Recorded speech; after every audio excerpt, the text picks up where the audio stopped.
Ayan guys, good morning.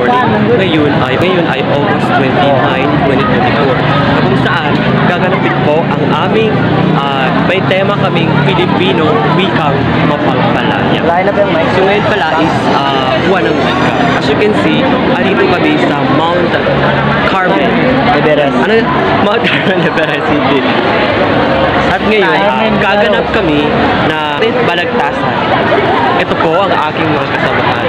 At ito naman si Harap mo. Ayan.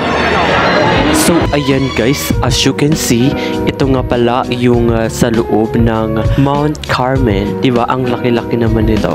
Ayan, yun yung mga mga visitors namin. And ito nga pala yung aming maliit na bahay na kung saan ito po yung nilagyan namin ng aming mga food display. Ayan nga pala si mukha ni ma'am at mga mukha ng mga classmates ko. And yan po yung front ng aming food display, yung bahay niya. As you can see, no, nag-start na po yung program pero nandito pa rin kami nagachika-chikahan ng aking mga malikot na mga kaklase. Ayan, yan naman sila. Yan po pagmumukha nila. O, diba? Yan si Eljan at saka sila. Ayan, di ko na yung pakilala sa inyo. Marami yan sila. At mababait din sila and friendly. Mahilig makipagkaibigan. Ayan nga pala yung mga taga-upi na magaganda.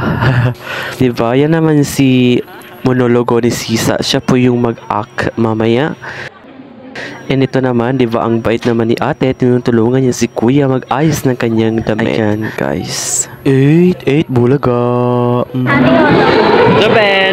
Hi! Kumusta, Joben? Anong meron ngayon, Joben? Anong tema natin? Tema natin ngayon? Wikang mapagpalaya.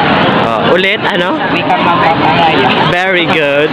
So, ayan guys, thank you for watching. And sana na-enjoy kayo. And sana pa-like naman dyan and pa-share for more another next update videos. Thank you for watching.